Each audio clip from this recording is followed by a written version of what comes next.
ಸಲಹೆ ಕೊಟ್ಟರೆ sir CM ನಿಮ್ಮನ್ನ ಭೇಟಿ ಆಗ್ತಾರಂತೆ, ಸಲಹೆ ನಿಮ್ಮ ಹತ್ರ ಸಲಹೆ ತಗೊಳ್ಳೋದಕ್ಕೆ ನಾನು ಏನು ಸಲಹೆ ಕೊಡಲಿ? ಈಗ ಅವರೇ ತುಮಕೂರಿನಲ್ಲಿ ಭಾಷಣ ಮಾಡಿದ್ರು, ಕುಮಾರಸ್ವಾಮಿ 2 ಬಾರಿ ಮುಖ್ಯಮಂತ್ರಿಯಾಗಿ ಏನು ಕಿತ್ತಾಕಿದ್ದಾರೆ ಅಂತ. ಅದೇನೋ ಪದ ಬಳಸಿದರು, ಏನು ಅರ್ಧವ್ರೆ ಅಂತ. 2 ಬಾರಿ ಮುಖ್ಯಮಂತ್ರಿಯಾಗಿ ಅರ್ದಿರೋದು ಏನು ಅಂತ ಅಂದರು. ಯಾಕೆಂದರೆ ಎಲ್ಲದಕ್ಕೂ ಸಾಕ್ಷಿ ಗುಡ್ಡೆ ಕೇಳ್ತಾರೆ. ಈಗ ಸಾಕ್ಷಿ ಗುಡ್ಡೆ ನಿರ್ಮಾಣ ಮಾಡ್ತಾರಂತೀಗ. ನಾನು ಸಲಹೆ ಕೊಡೋದೇನೈತೆ, ಏನು ಕಿತ್ತ ಇಲ್ವಲ್ಲ, ಅರಿಯೋ ಕೆಲಸ ಮಾಡಿಲ್ವಲ್ಲ. ನನ್ನ ಹತ್ರ ಬಂದು ಸಲಹೆ ಏನು ತಗೋತಾರೆ? ಫೋಟೋ ಬೇಕು, ಫೋಟೋ ಪತ್ರಿಕೆಯಲ್ಲಿ ಬರಬೇಕು. ನಾನು ನೋಡಿ ಯಾವ ಥರ ಹೋಗಿದ್ದೇನೆ ಅಂತ ಹೇಳ್ಕೋಬೇಕು. ಒಂದು ಗಾದೆ ಮಾತಿದೆ, ಹಿರಿಕರು ನಮ್ಮ ಪೂರ್ವಿಕರು ಒಂದು ಗಾದೆ ಮಾತಿಟ್ಟಿದ್ದಾರೆ, ಅತಿ ವಿನಯಂ ಧೂರ್ತ ಲಕ್ಷಣಂ ಅಂತ.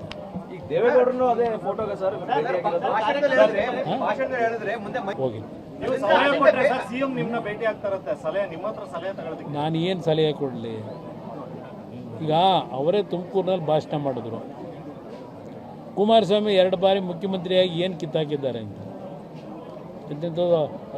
ಅದೇನೋ ಪದ ಬಳಸಿದರು, ಏನು ಅರ್ಧವ್ರೆ ಅಂತ. 2 ಬಾರಿ ಮುಖ್ಯಮಂತ್ರಿಯಾಗಿ ಅರ್ದಿರೋದು ಏನು ಅಂತ ಅಂದರು.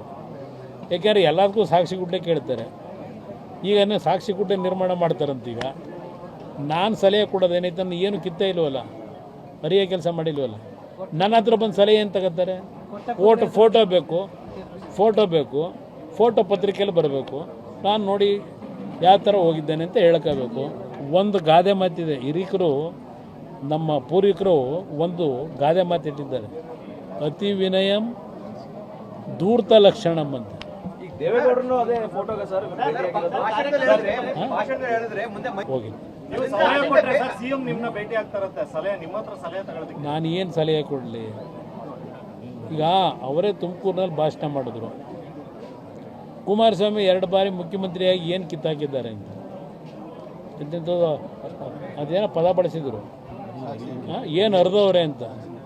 2 ಬಾರಿ ಮುಖ್ಯಮಂತ್ರಿಯಾಗಿ ಅರ್ದಿರೋದು ಏನು ಅಂತ ಅಂದರು.